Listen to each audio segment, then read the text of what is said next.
when I was 28 years old, you guys know this part of my story, I was living in a van. Things were not going well for me. I was getting my ass kicked on the relationship front, on the financial front.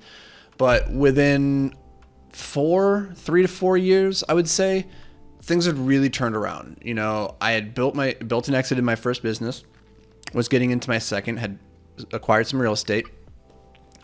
And maybe most importantly, like beyond all like the monetary success, I started to feel as though I was moving towards my greatness for once. That I was actually waking up every morning with purpose and meaning in my day. And that I wasn't just wasting this gift of life that I'd been given.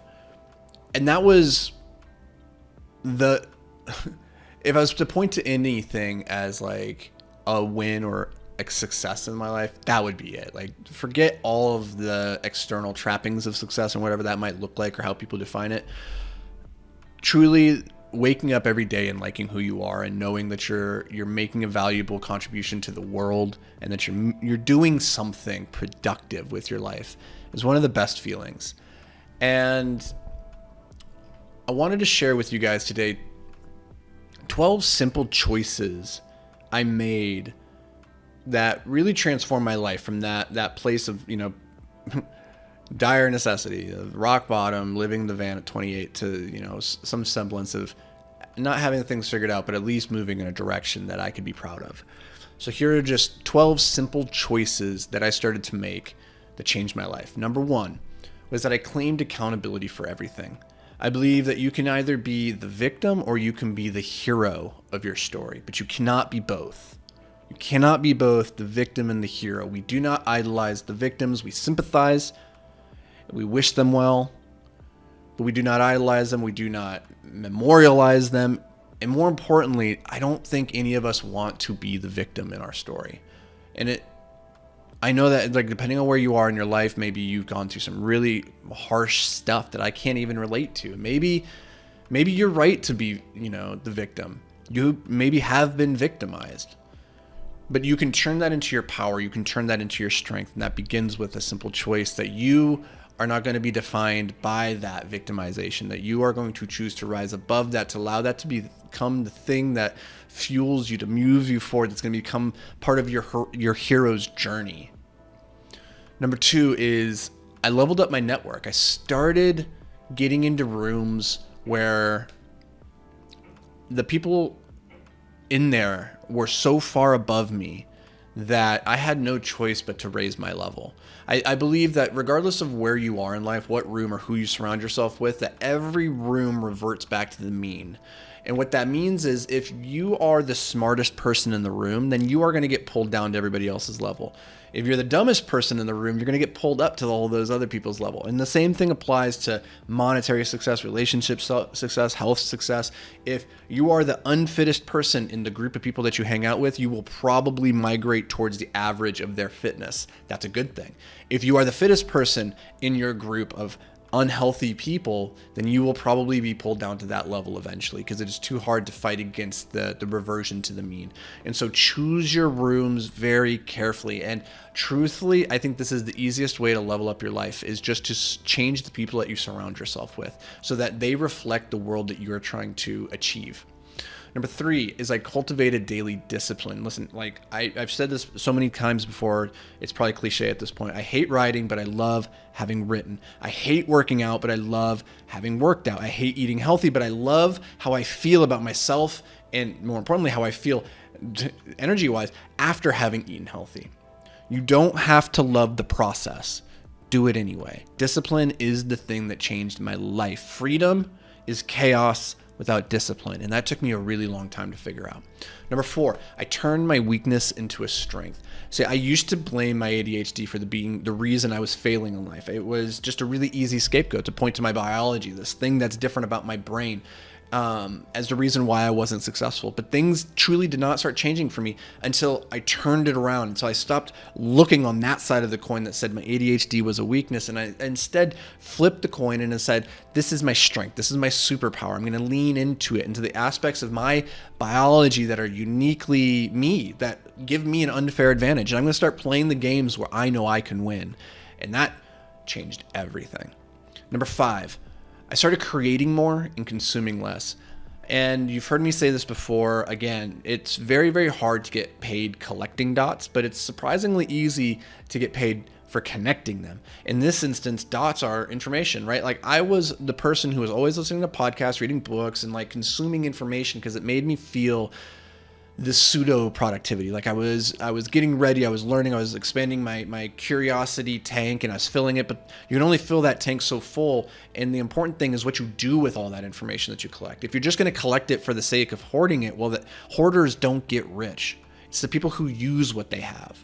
And so make more time to create, less time to consume, because at the end of the day, you can't consume your way to fulfillment. It can only be created. Number 6, I started treating personal development as my full-time job. And this is so damn important because I believe skills are the only investment that pay dividends regardless of economic conditions. And the beauty of skills is that they can never be taken away from you. And so you need to approach the world of skill building as though it's your full-time job. It is the most important thing that you could possibly do. Number 7 is I built a business. And this is the, getting into the technical side of like, here's what I did to actually start making money. You have to find a way to disconnect your inputs from your outputs. And the way I think about this is that hustle is the motor. Opportunity is the vehicle. And it doesn't do you any good if you put a really big motor on the back of a rowboat, right? Like that thing's only going to go so fast. It might even sink depending how big the motor is you put on there. On the other side, if you have a paddle and you're on a super yacht, that's not going to do you any good either because you're not even going to be able to reach the water, much less move the damn thing. So you got to pair the right hustle with the right opportunity. And this is why it's very, very hard for W-2 employees to get rich. They're simply in the wrong vehicle. No matter how much hustle or how big their motor is, they're just in the wrong vehicle. And until it took me a long time to figure that the business was the right vehicle for me. Number 8 was starting to invest in real estate. Once I had that money, I had to figure out like what to do with it to keep it growing so that I didn't have to work all the time. And they say that real estate has made more millionaires than any other investment vehicle in the world. And I don't know if that's true or not, but I can say with certainty that it's made more dumb people rich than any other vehicle. And the reason for that is like, it's a very simple model. There's so many advantages, whether that's the leverage, the appreciation, the cash flow. There's so many reasons why real estate is a powerful investment vehicle that you don't have to be brilliant to succeed. Number 9 is I studied the rules of money. Listen, like the sooner you realize that money is a game, the sooner you learn the rules. And the sooner you learn the rules, the sooner you can start mastering the strategies. And as soon as that you master those, the sooner you win the game. Like it's just that simple. But it took me a really long time, a lot of shame, a lot of guilt that I had around money or the taboo of talking about money for me to even approach it as something that I could improve at. Or to accept the fact that I sucked at it. Like that was a harsh thing. Like for a long time, I sucked at making money, but I refused to acknowledge it because I just kept telling myself, well, I choose not to play the game. Well, you have to play the game. And it's up to you to play it as well as you can. Like you can't opt out of the money game. We all need it to pay rent, to pay our food. Like you need to. And so if you're going to play the game, play it to win. At least play it to the best of your ability. And it doesn't mean that you have to become money focused and like have that be the hub of everything that you do. That's not the point. Money is not an end in itself. It's to buy back your time so that you can maximize your return on life. That's the goal. Number 10 is I started asking better questions. And one of the best questions I ever started asking myself was simply, so what?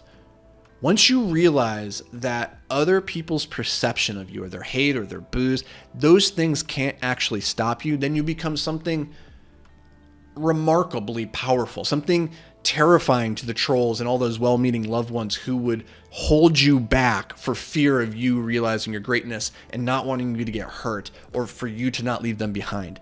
You become untouchable. So the question, so what? I don't care what you think. I don't care about your judgments. I'm going to pursue this thing that's meaningful to me. So many of us are not afraid of failing. We're afraid of being seen to fail. We don't want others to see our failure. That's what we're afraid of, not the actual failure itself. And the sooner that you get over that, the sooner that you start taking the strides necessary to actually win the game of whatever it is that you're playing. Number 12, or is it 11? Number 11, do more, think less.